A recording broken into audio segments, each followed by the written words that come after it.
sidewalk there, and halfway up you're going to notice the statue there of Mr. and Mrs. Floyd and Jane Ray. They are the original founders here at Flamingo Gardens. Now, they were from Indiana, and they'd come down here in the early 1920s to South Florida just for a vacation. They ended up falling in love with South Florida. They decided to go ahead and purchase their home in Hollywood, Florida, which is where they live. And then they also had the home built that you see over here on the passenger side, that white home with the dark green trim. Now, that home was made out of Dade County pine, which is resistant to fire as well as termites. Unfortunately, that wood is no longer available. Now, that home was built for Mrs. Ray's mother. Her name was Ida Mae Wood. Mrs. Wood lived there for several years until she passed away.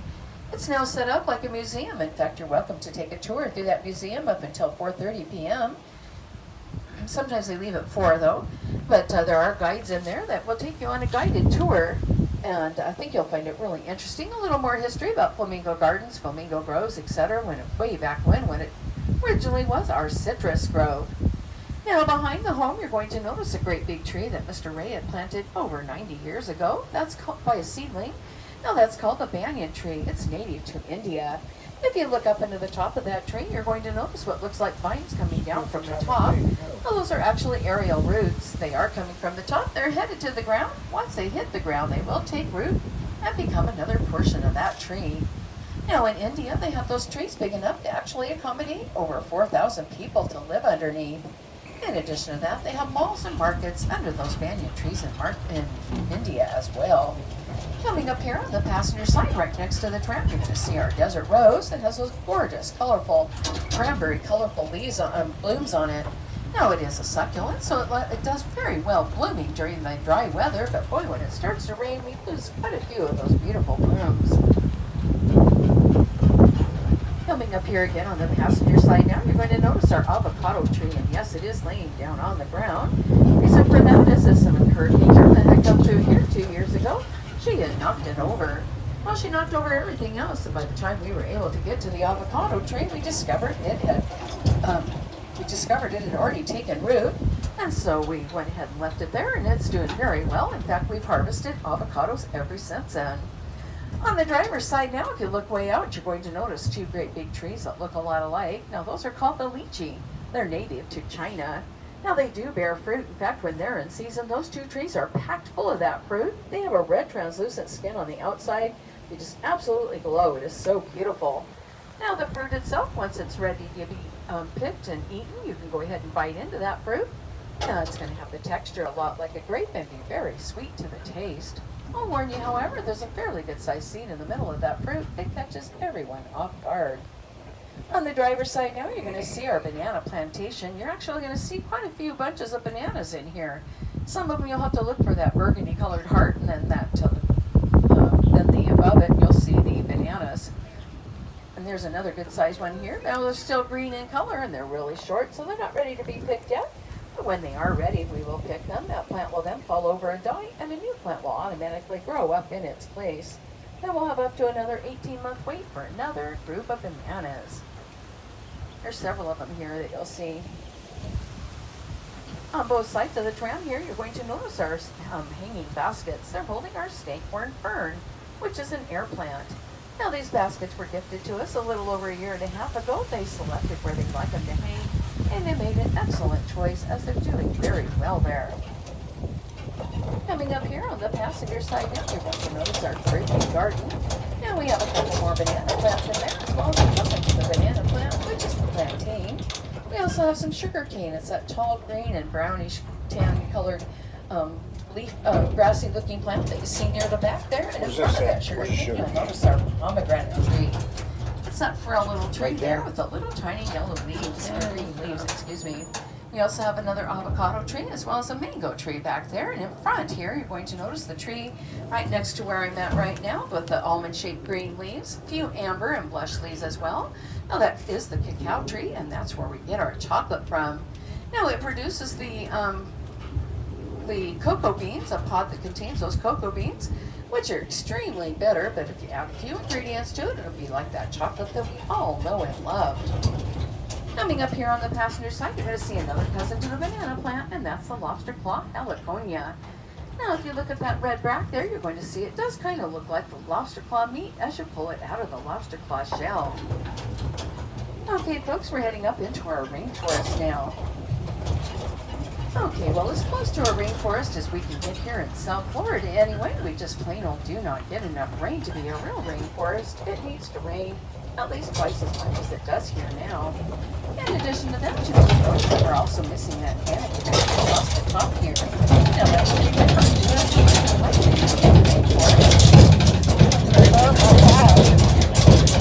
This time, it was actually that tornado that had come right along with her that wiped out our entire Monkey Highway. But that's okay, we're working on rebuilding it. It's just made out of tree limbs as well as great big leaves and vines like you see over here on the driver's side.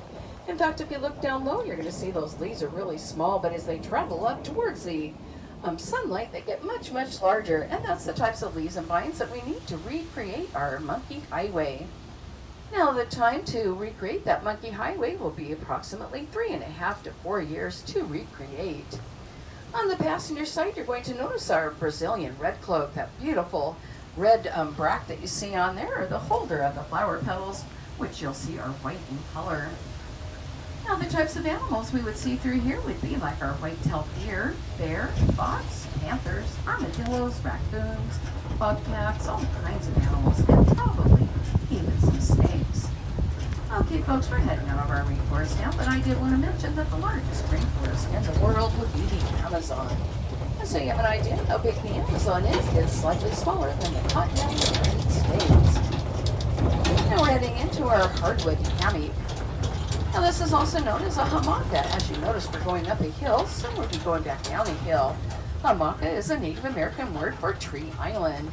So way back when the Native American Indians were here, this would have been an island surrounded by water for as far as we can see. In fact, the Native American Indians, as well as their children, would get in their canoes and paddle their way up to this island here. This is where the children would go to school. The children would learn how to identify different trees and plants that would be edible, as well as how to prepare them. Also identify different trees and plants that may have medicinal type purposes or be poisonous.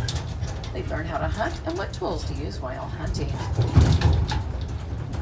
Now, if you've ever heard of a gumbo limbo, we have several of them here at Flamingo Gardens, and it is a tree.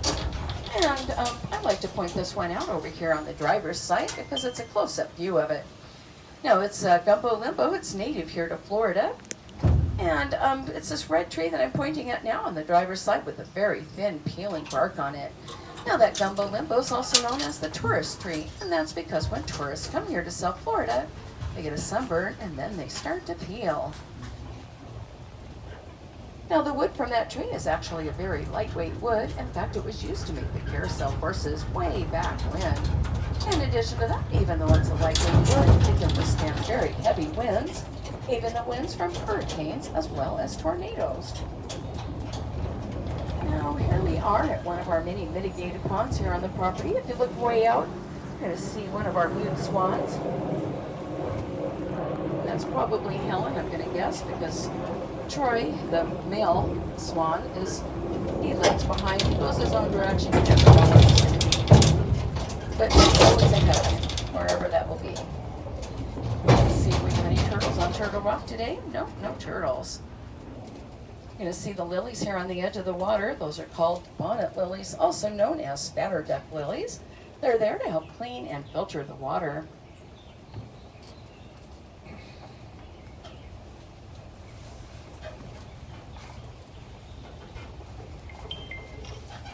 Oh, I just spotted an anhinga. Oh, I spotted a turtle first. If you look down, oh shoot, I scared it away. Oh no, it's still there. If you look on that curved palm that's going out over the water, right out for me right now, I don't want to make any motions because I don't want to scare them away. But that would be a Florida slider. They can slide right off that palm as quicker than you can blink. It's so incredible. But the cool thing is right here. This is called an anhinga. It's right out on the rock here, and it has its wings all the way spread out. Look how sharp his beak is. Very sharp. Now, this anhinga is also known as the snake bird. The reason for that is you notice that long, skinny neck he has, and head, and beak. So he doesn't have those natural oils in his wings like most birds, especially water birds, would have, like our swans, geese, ducks, Big swan. anything that usually is in the water. Ooh, So when he lizard. dives into the water, stealth-like, because he has very lightweight bones, he can dive right into that water stealth-like. He'll come back up after, if he got it lucky and has a fish on the end, he'll flip that on the end of his beak. He'll flip that fish up in the air and catch it head first and consume it immediately because he's already waterlogged. He's going down, so he needs to get rid of it. So what he has to do now is paddle his way up to the edge of the bank here, which is where he'll start his drying out process. It takes quite a while. It's pretty amazing. Then he'll get up on higher elevations gradually as he starts to dry out. Then he can go swimming again or fishing again, I should say, without getting drowning. Let's see, we have our Egyptian geese over here, mostly tans in colors, a little bit of brown and pecan on their back wings, as well as black in their wings, as well as their tails. Now, these Egyptian geese are not native here to Florida. They're actually native. I bet you can guess to where. That would be Egypt. Something happened?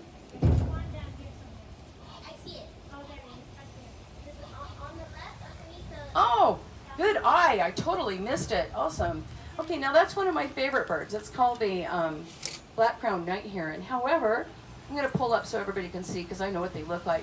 However, that black part is actually a really dark, kind of a shiny blue. It's pretty cool. And that's on his head, stripe on his head and also his back wings. And then he has like a dirty grayish belly, and on both sides of that stripe on his head, he'll have that there. About a 2.5-inch beak. So that's a black-crowned night heron that you see. It looks like he's doing some fishing. Now earlier I saw the juvenile crowned night heron. He's a little bit bigger than the adults are, and I don't know how come they're bigger, but when they